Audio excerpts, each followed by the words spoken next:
ये कहानी एक समय की है जब ग्रीनडेल नामक एक छोटे से गांव में 3 लड़कियां रहती थीं। उनका नाम बेला, क्लारा और डायना था और उन्हें मिठाइयों का इतना अधिक शौक था कि ये उनके लिए जुनून जैसा बन गया था। वे पूरे गांव में अपनी न खत्म होने वाली भूख के लिए जानी जाती थीं और अक्सर गांव के प्यारे बूढ़े श्री थॉम्पसन की मिठाई की दुकान से चतुराई से मिठाइयां चुरा लिया करती थीं। श्री थॉम्पसन, जो एक दयालु व्यक्ति थे, उन्हें उनके शरारत भरे व्यवहार के बावजूद माफ कर देते थे, क्योंकि ये लड़कियां उन्हें उनकी शरारती पोतियों की याद दिलाती थीं, जो उनसे दूर रहती थीं। एक दिन श्री थॉम्पसन ने लड़कियों को लालच का सबक सिखाने की ठानी। उन्होंने एक विशेष मिठाई बनाई जो इतनी चमकदार थी कि उसकी एक झलक भर से मुंह में पानी आ जाए। उन्होंने उसके ऊपर एक बोर्ड लगाया जिस पर लिखा था, केवल उनके लिए जो इसके योग्य हैं। बेला, क्लारा और डायना इस मिठाई को देखकर बहुत उत्सुक हो गई और इसे चुराने के लिए रात में एक योजना बनाई। देर रात वे दुकान में घुस गई। जैसे ही उन्होंने मिठाई को छुआ, कुछ अजीब हुआ। वह मिठाई एक बोलने वाली लॉलीपॉप में बदल गई, जिसका नाम लैरी था। लैरी हंसते हुए बोला, तुम तीनों को अभी बहुत कुछ सीखना है।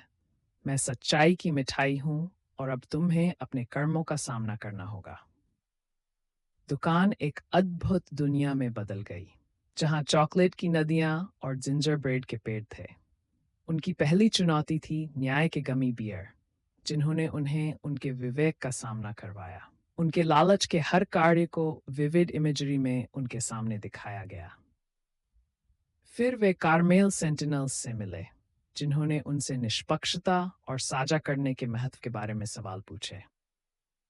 शुरुआत में वे झिझके, लेकिन धीरे धीरे क्लारा ने अपनी गलती स्वीकार की। बेला और डायना ने भी अपनी गलतियों को समझा। लैरी ने उन्हें अंतिम परीक्षा की ओर ले जाया, एक जटिल लैबिरिंथ जो लिकोरिस से बना था। इसके केंद्र तक पहुंचने के लिए उन्हें अपने सुधार की दृढ़ता को आगे रखना था। अपनी नई समझदारी के साथ लड़कियां एक साथ मिलकर चुनौतियों का सामना करने लगीं। लैबिरिंथ से बाहर निकलने के बाद वे वापस मिठाई की दुकान में पहुंच गई।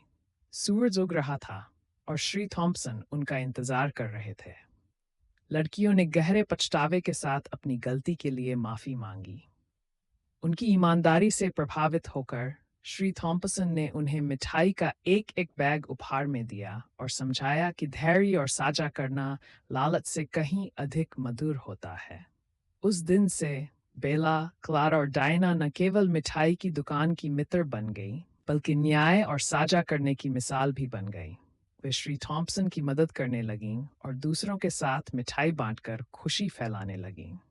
जो सबक उन्होंने लैरी से सीखा, वह उनके साथ हमेशा रहा और ग्रीनडेल ऐसा गांव बन गया जहां दयालुता और मिठास हमेशा बनी रहती थी।